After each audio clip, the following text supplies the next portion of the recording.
മണ്ണുത്തി മേൽപ്പാലത്തിലെ വെള്ളക്കെട്ടിൽ നിയന്ത്രണം വിട്ട് കാർ മറിഞ്ഞു. 3 പേർ അത്ഭുതകരമായി രക്ഷപ്പെട്ടു.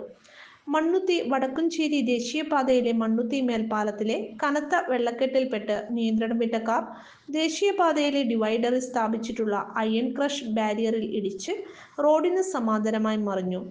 കൊച്ചി സ്വദേശികളാണ് വാഹനത്തിലുണ്ടായിരുന്നത്. കൊച്ചിയിൽ നിന്നും തൃച്ചിയിലേക്ക് ഇന്റർവ്യൂവിനായി പോവുകയായിരുന്ന നിസാമുദ്ദീൻ, കൈസിന്റെ പിതാവ് അൻവർ എന്നിവരാണ് വാഹനത്തിലുണ്ടായിരുന്നത്.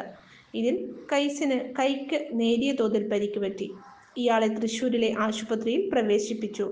മണ്ണുത്തി പള്ളിക്ക് സമീപം പാലമിറങ്ങി വരുന്നതിനിടെ റോഡിൽ കനത്ത വെള്ളക്കെട്ടിൽപ്പെട്ടതിനെ തുടർന്ന് കാറിനെ നിയന്ത്രണം വിട്ടാണ് മറിഞ്ഞതെന്നും പാലത്തിൽ വെളിച്ചമില്ലാത്തതുകൊണ്ട് വെള്ളക്കെട്ട് കാണാൻ സാധിച്ചില്ല എന്നും വാഹനം ഓടിച്ച നിസാമുദ്ദീൻ പറഞ്ഞു. ടൊയോട്ട ഫോർച്യൂണറാണ് അപകടത്തിൽപ്പെട്ടത്. അപകടത്തിൽ കാർ തകർന്നു.